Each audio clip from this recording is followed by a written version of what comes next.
Title: 10 Powerful Facts About Patrice Lumumba. Patrice Emery Lumumba was not just a man. He was a moment in African history. Brief, blazing, and unforgettable. Fact 1.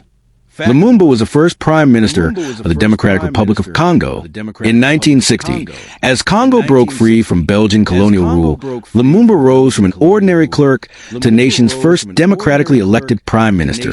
His victory symbolized hope, not just for Congo, but for all of Africa struggling to breathe after colonialism. Fact 2. He spoke truth directly to colonial power without fear. On Independence Day, in front of the Belgian king, Lumumba delivered a speech that shocked the world. He openly condemned colonial brutality, forced labor, and racism. No African leader had ever spoken so boldly to a former colonizer on such a global stage. Fact 3. Lumumba believed in a united, independent Africa. He rejected tribal divisions and foreign manipulation. To Lumumba, Congo was not a resource mine for Europe or America. It was a sovereign nation meant to serve its own people. Fact 4. His nationalism made powerful enemies. Because he demanded control of Congo's vast minerals, uranium, diamonds, copper, Western powers saw him as a threat. During the Cold War, they falsely branded him a communist to justify removing him. Fact 5.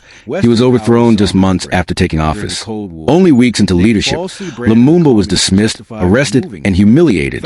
His own army turned against him, encouraged by foreign interests who feared his independence-minded vision.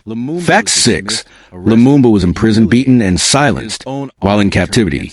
He was tortured and isolated, yet even in prison, he wrote letters filled with courage, declaring that Africa's future would one day judge those who betrayed her. Fact 7. Patrice Lumumba was assassinated at just 35 years old. In January 1961, he was executed by firing squad, with direct involvement from Congolese rivals and support from Belgian officials.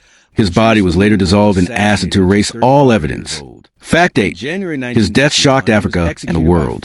Protests erupted across Africa, Europe, and the United States. Lumumba became a symbol of betrayed independence, a reminder that freedom on paper does not always mean freedom in reality. Fact 9. Lumumba became a martyr of African liberation. Though his life was short, his impact was eternal. Streets, schools, and monuments across Africa and beyond carry his name. He inspired leaders, revolutionaries, and movements that followed. Fact 10. History has vindicated Patrice Lumumba. Decades later, Belgium officially acknowledged its role in his assassination. Today, Lumumba is remembered not as a rebel, but as a visionary, a man who dared to imagine an Africa that owned its destiny. Closing narration. Patrice Lumumba did not live long enough to see his dream fulfilled, but his voice still echoes in every fight for dignity, every demand for justice, and every African who believes that freedom must be real, not borrowed. Africa that owned its destiny. Closing narration. Patrice Lumumba did not live long enough to see his dream fulfilled, but his voice still echoes in every fight for dignity, every demand for justice, and every African who believes that freedom must be real, not borrowed.